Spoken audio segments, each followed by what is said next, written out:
प्रिय मित्रों, जैसा कि आप जानते हैं, संत गुरु रविदास जी के चमत्कार उनके आध्यात्मिक तेज, प्रेम, समर्पण और सच्ची भक्ति के प्रतीक माने जाते हैं। गुरु रविदास जी का पूरा जीवन हमें यही सिखाता है कि ईश्वर से प्रेम करने के लिए न तो जाति आवश्यक है, न ही धन या शक्ति, केवल एक पवित्र हृदय चाहिए। गंगा नदी का चमत्कार मित्रों, एक प्रसिद्ध कथा के अनुसार गुरु रविदास जी अपनी गहराइयों से गंगा माई को अपनी चरणों में बुला लिया करते थे। एक बार एक अहंकारी ब्राह्मण गंगा के पवित्र स्नान से लौटते हुए गुरु रविदास जी के समीप से गुजरा। गुरु जी ने कहा, पंडित जी, गंगा से तो आए हो, थोड़े पानी से मेरे पात्र में स्नान कर लो। पंडित ने उपेक्षा से कहा कि मैं गंगा से स्नान करके आया हूँ, तुम्हारे पात्र से क्यों करूँ?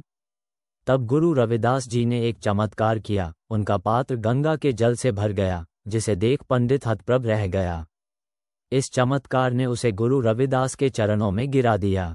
स्वर्ण नगर प्रकट करने का चमत्कार एक अन्य प्रसंग में, गुरु रविदास जी की भक्ति से प्रभावित होकर स्वयं भगवान ने एक स्वर्ण नगर प्रकट कर दिया था ताकि सभी भक्त बिना किसी भेदभाव के वहां रह सकें।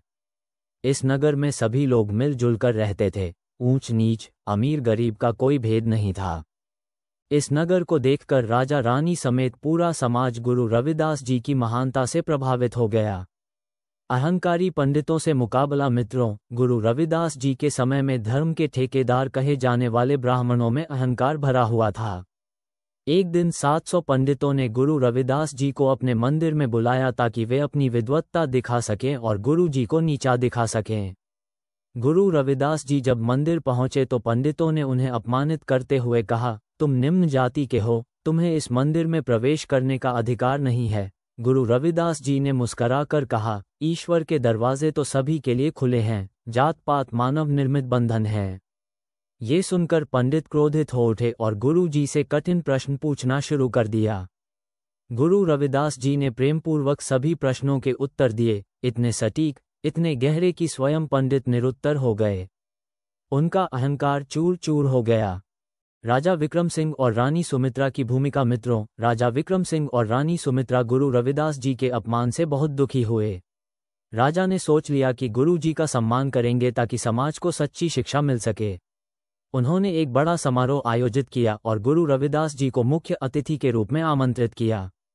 समारोह में पंडितों को भी बुलाया गया ताकि वे गुरु रविदास जी के ज्ञान और प्रेम से साक्षात्कार कर सकें। अंत में विजय प्रेम और भक्ति की हुई समारोह में गुरु रविदास जी ने अपनी वाणी से सभी का हृदय जीत लिया। राजा विक्रम सिंह ने उसी क्षण घोषणा कर दी, आज से मेरे राज्य में जाति पाति के आधार पर कोई भेदभाव नहीं होगा। गुरु रविदास जी की शिक्षाएं हमारे राज्य की आधारशिला होंगी। ये सुनते ही वहां उपस्थित सभी लोग गुरु रविदास जी के चरणों में झुक गए। पंडितों के घमंड का नाश हुआ और एक नए युग की शुरुआत हुई, एक ऐसा युग जहां प्रेम, समानता, भक्ति और सेवा को सर्वोच्च माना गया। योजक चिन्ह, योजक चिन्ह, योजक चिन्ह। प्रिय मित्रों, इस कथा से हमें यही शिक्षा मिलती है कि सच्ची भक्ति और ईश्वर प्रेम से बड़ा इस संसार में कुछ नहीं है। गुरु रविदास जी के शब्द आज भी उतना ही प्रेरक हैं जितना तब थे। आशा है कि आपको आज की इस विस्तृत कथा से नया ज्ञान और प्रेरणा मिली होगी। धन्यवाद। गुरु रविदास जी की जय हो।